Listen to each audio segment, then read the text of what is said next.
ওয়ালাইকুম, সবাইকে স্বাগতম আমার চ্যানেলে। অল্প সময়ে বিফ রান্নার রেসিপি। প্রথমে একটা কড়াই বসিয়ে দিয়েছি, কড়াইয়ে পরিমাণ মতো তেল দিয়ে দিয়েছি। এখন পরিমাণ মতো পেঁয়াজ কুচি দিয়ে দিব।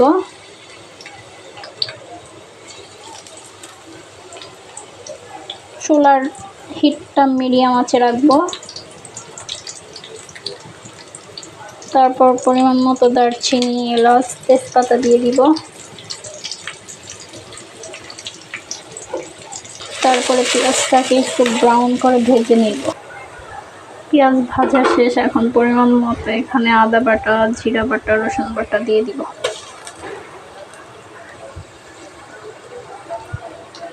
দিয়ে একটু ভেজে নিব। ভাজা শেষ। এবার এখানে অল্প পরিমাণে পানি দিয়ে দিব।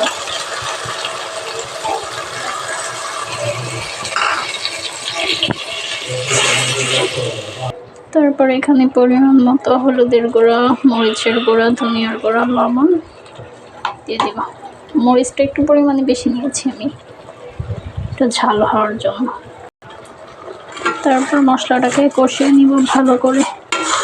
মশলার উপরে তেল ভাসা পর্যন্ত মশলাটাকে কষিয়ে নেব। মশলা কষানো শেষ। এবার আমি বিফ দিয়ে দিব। এখানে আমি 1 কেজি পরিমাণের বিফ নিয়েছি।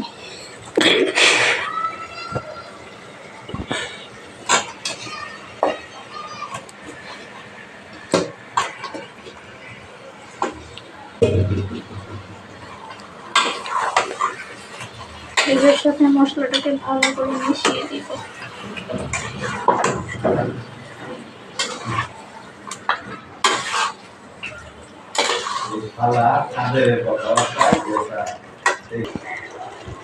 এবার 15 মিনিটের জন্য ঢেকে দিব।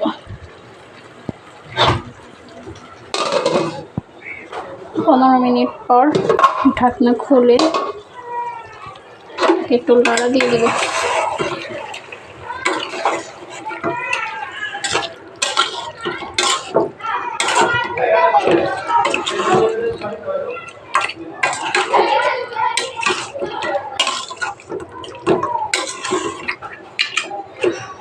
ভালো করে কষিয়ে নিতে হবে, তাহলে মাংসটা তাড়াতাড়ি সিদ্ধ হয়ে যাবে। কষানোর মধ্যেই মাংসকে সিদ্ধ করে নিতে হবে। আবার ঢাকনা দিয়ে রেখে দিব। ঢেকে আবারও 15 মিনিটের জন্য রেখে দিব। 15 মিনিট পর আবারও ঢাকনা খুলে আমি আবারও একটু লাড়া দিয়ে দিব। এখনো চুলার আঁচটা আমি মিডিয়াম আঁচে রেখেছি।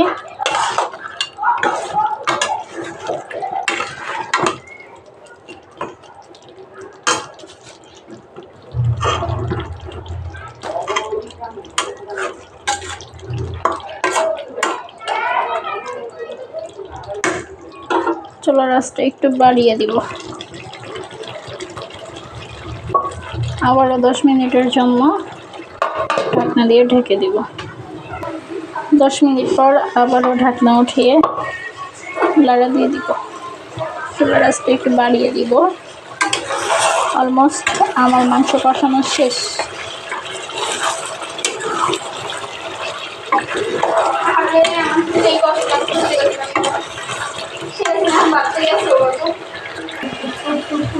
এর ভিতরে আমি বড় বড় 2টা রসুন দিয়ে দিব।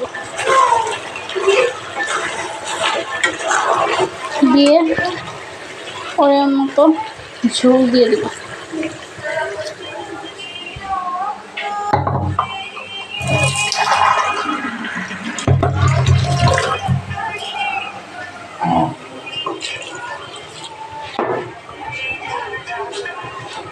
চুলার আঁচটা পুরোদমে বাড়িয়ে দিব।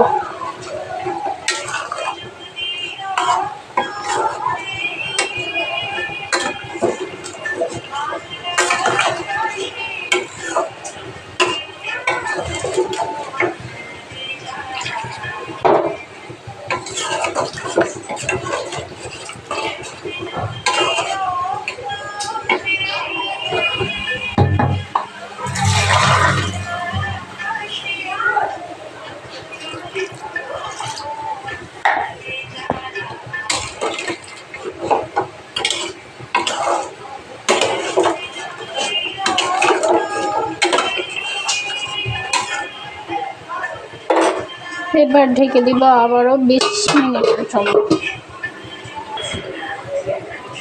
আমার বিফ রান্না করা শেষ।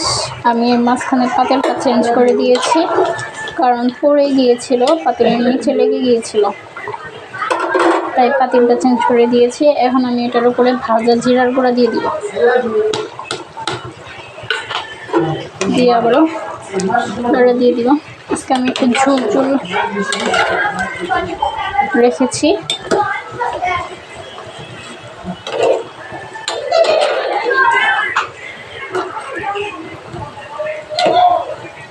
মাংস রান্না করা শেষ। চুলা দিয়ে দিব।